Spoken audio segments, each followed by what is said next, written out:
Were you ever picked on as a child? Mr. Bean was, and this one moment from his childhood ended up defining his entire adult life.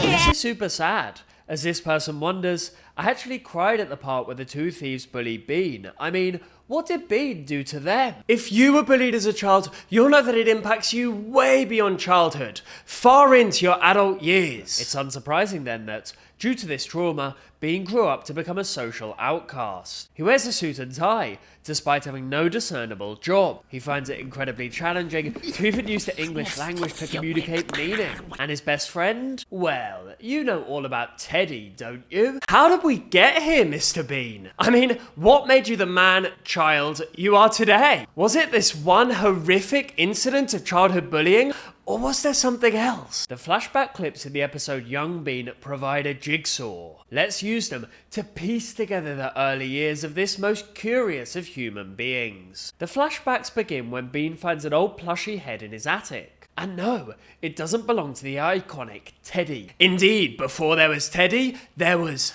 Panda.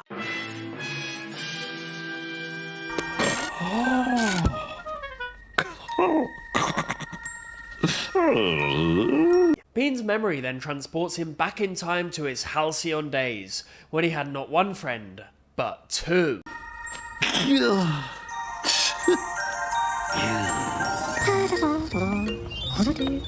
Oh, these were carefree, innocent days. Let me know in the comments if you had a childhood teddy bear. What was its name? I'm kind of curious.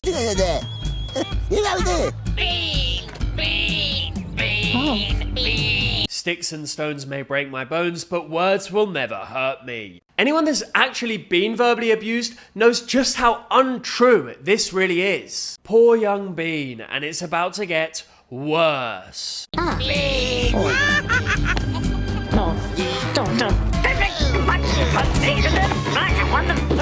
Bean is in agony here, sheer and total agony, both physically, as his arms are stretched to breaking point, and mentally, as his toys, which serve as emotional crutches for the youngster, are taken from him.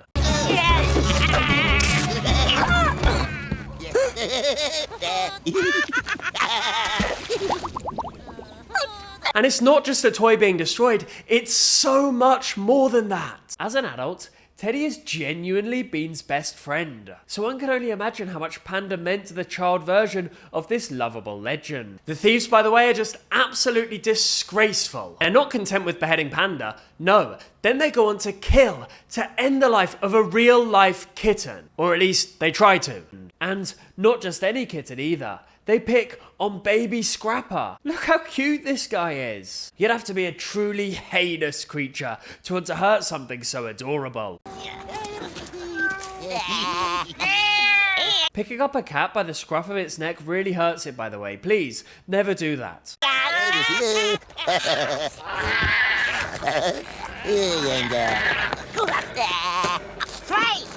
Smash like if you think the thieves deserve prison. Who cares if they're kids? Lock them up forever. As this person puts it, I just realised how bloody fricked up this was. I mean, two kids putting a cat in a bag and throwing it in a bloody river? What the frick were wrong with those kids? God, this has all been pretty depressing so far, hasn't it? I'm so sorry. Isn't Mr. Bean meant to be funny? If so, then why has this video felt so joyless so far? So to stop ourselves from self-deleting, let's focus on something a little more positive, a little bit more upbeat. How about falling in love? That's a little bit more cheerful, isn't it? In this flashback, Bean spies something so beautiful, so delightful, so irresistible that he knows he just must make it his.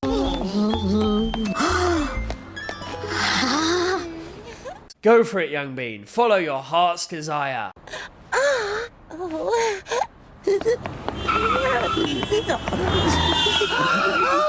Risking your life in the name of love? How romantic.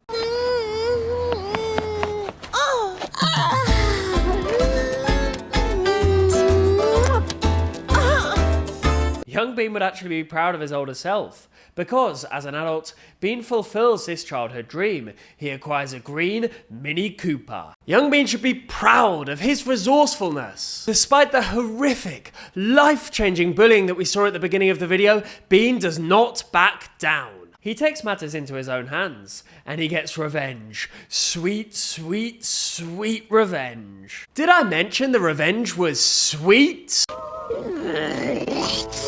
Don't be mad, young Bean. Get even. As this person says, seeing little Bean all sad made me sad. And then I thought, that's the Bean I know, when he had that vengeful glare.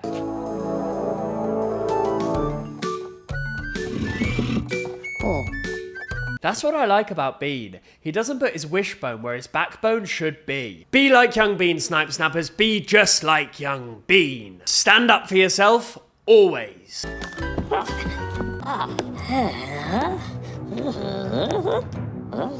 Yes, Bean is going to do the kid on stilts in a trench coat trick. Unironically, by the way. Unironically. Hey, what's your name, stud? Vincent. Adult man.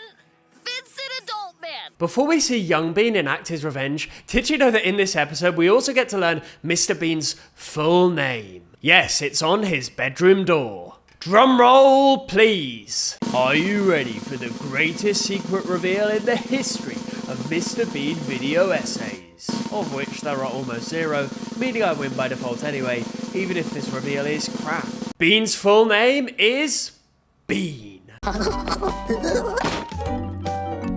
Yes, he's another Sting. He's another Zendaya. He's another Ronaldinho. After all, who needs two names when one name will do just fine? Our one-name wonder then enacts his revenge on the thieves in the best possible way.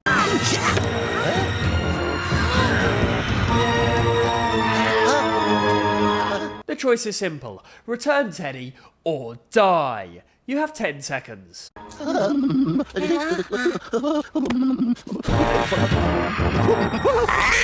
Devils flee when good men go to war. And Mr. Bean is a good man.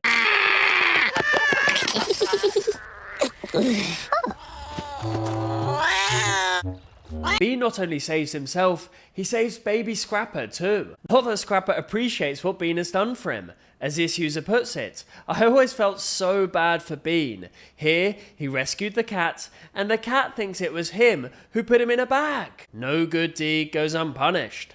At least things go from good to better for baby Scrapper. He ends up meeting his lifelong companion, Mrs. Wicket. She's actually getting proposed to at the time. Although, unfortunately for Mr. Wicket, the future Mrs. Wicket seems far more interested in scraps than in her own fiancé. Oh, is that Bean Boy? What's he got? Oh. Why are we still here? Just to suffer?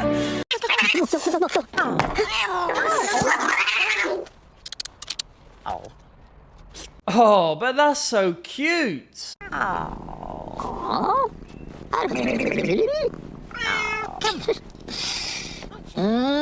My work here is done. Smash subscribe and turn on notifications if you've made it this far, you legend. Mr. Bean is a living legend and the greatest cartoon in British history.